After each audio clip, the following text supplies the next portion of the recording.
ఆంజనేయ, చేసిన అపచారములకు మన్నింపు వేడితిరా సరి, లేదా తత్ఫలితం అనుభవింపక తప్పదు.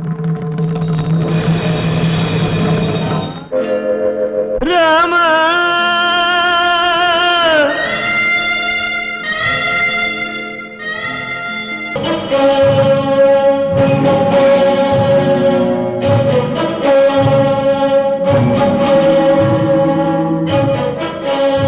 ఈ విలయానికి నీవే మూల కారణం. నీవున్నంత వరకు ప్రళయం తప్పదు. వెళ్ళు, ఆత్మార్పణ చేసుకో. శ్రీరామాంజనేయ యుద్ధం నివారి. వెళ్ళు వెళ్ళు.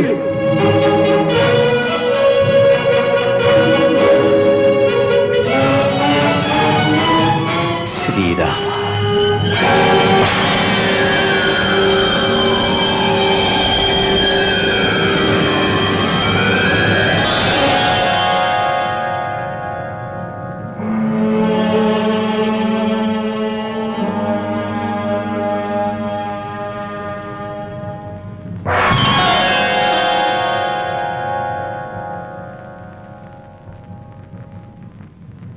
హనుమా, ఇది నీకు ధర్మం కాదు.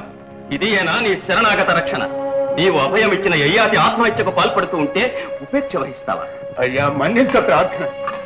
యయాతి రాజేంద్ర, తమకిది భావ్యం కాదు.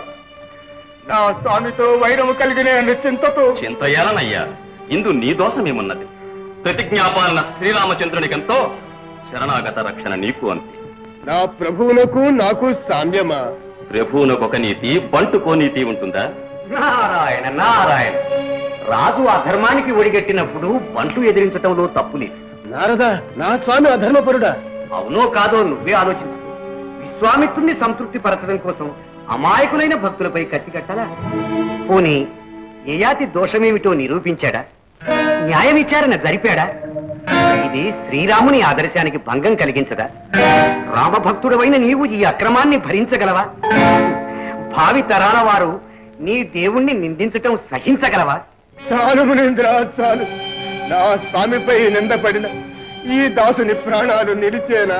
ప్రాణత్యాగం చేసినంత మాత్రాన భక్తుని బాధ్యత తీరిపోదు. ప్రభువును మూఢభక్తితో అనుసరించటమే కాదు, అన్యాయాన్ని వారించటం కూడా దాసుని ధర్మం. ఆంజనేయ, నీ ధర్మాన్ని ఉపేక్షిస్తే శ్రీరామునకు శాశ్వతాపవాదం రాక తప్పదు. అయ్యో, నా ప్రభువునకు అపవాదం తప్పే మార్గమే లేదా?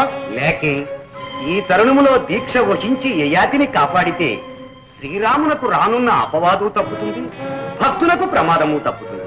లేదా శ్రీరాముడు అధర్మపరుడని, హనుమ అసత్యవాది అని యుగయుగాల జనులు నిందించక మానరు. వద్దు స్వామి, వద్దు. నా శ్రీరామచంద్రునకు అధర్మపరుడనే మచ్చ రాకూడదు. మహానుభావులారా, మీ ఉపదేశం వల్ల నాకు జ్ఞానోదయమైంది. ఈ శరణాగత రక్షణోద్యమంలో సందేహానికి ఇంకా తావులేదు. విజయీ భవ. అంగదా, ఇక నుండి నీవు యయాతి రాజేంద్రునకు కంటికి రెప్పవై కాపుండు. ఆజ్ఞ.